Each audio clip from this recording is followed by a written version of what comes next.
Sa dami-dami ng inumin mga katao, no? Ang dami-daming inumin mga katao. Sobrang daming inumin.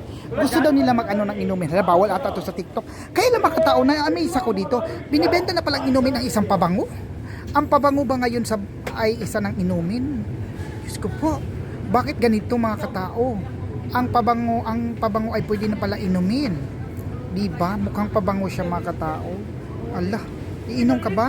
Malilinis ba ang iyong kaluluwa nito pag uminom ka? O babango ang iyong kaluluwa pag uminom ka? Paki-comment nga mga katao.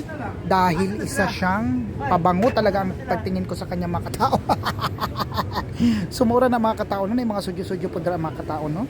So yun anak, kaya nakita dyan ako pabango siya. Ay dapat mga katao. Naray yung branch mga katao ng pabango. Tingnan mo pa tao, may gold na pabango mga katao.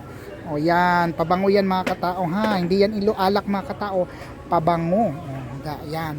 Ito pala ang branch ng pabango na display lang dito sa mga inumin mga katao. Ay, ito pa mga katao.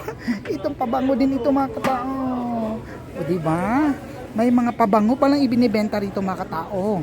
So nandito kami sa supermarket mga katao. Ting grocery ngayon mga katao. Ting grocery kay Sunday ngayon mga katao. Yan ang buhay dito sa South Korea mga katao. Pagkatapos mo magtrabaho ng 6 na araw sa isang linggo mga katao, ay mag-grocery ka na mga katao dahil mamamatay ka kung hindi ka kakain sa pang-7 araw.